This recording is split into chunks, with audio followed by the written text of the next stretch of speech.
nature of who you really are. And one of the shlokas I really love is Najayate mriyate kadachin nayam bhutva bhavita vana bhuya ajo nityam shashvatoyam purano nahanyate hanyamane sharire. Najayate mriyate, you're never born nor will you ever die, nor having been will you ever cease to exist. You are ancient, immortal and everlasting. You die not when your body dies. So if you believe in that, then you say all these experiences doesn't matter. And you, if you believe you are, the essence of you will be what you are and will remain unchanged, whether you're in prison, whether you're elsewhere.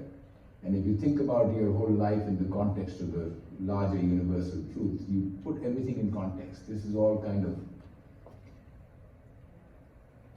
Another very interesting thing is, you know, there is a shlok which I won't remember, but it basically says, you know, if you can treat happiness and sadness, joy and sorrow, good things and bad things in the same light, i.e. you are equanimous throughout. Yeah. Nothing is inherently good or bad, it's what you make of it. So if you think of that, then you say, why is solitary confinement worse than anything else, or going to a spa, or what is the difference? Because it's really what you make of things. And it puts you at great internal peace.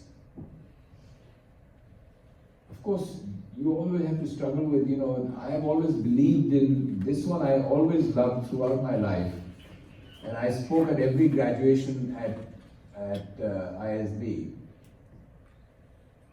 That is the essence of being a Karma Yogi. I always felt that, you know, you have the very famous shlok also in chapter 2.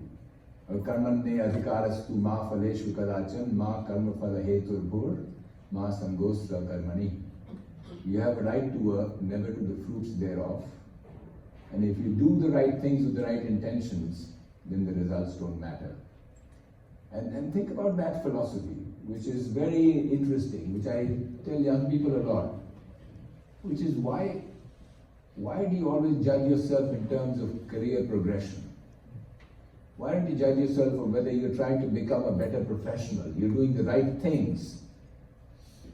And if you do all the right things with the right intentions, and if you do the very best you can, then sometimes it'll work and sometimes it won't.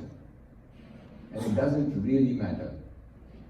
And once you detach yourself from results and only focus on your efforts, then it'll liberate you for doing the right thing and never worrying about, oh, what if I fail? It doesn't matter if you're doing the right things. So there was a lot of interesting things that are in the Gita, and if you interpret it contemporarily, if you read my book, you'll see there's a chapter which I talk about what are the lessons from the Gita that helped me cope with solitary confinement.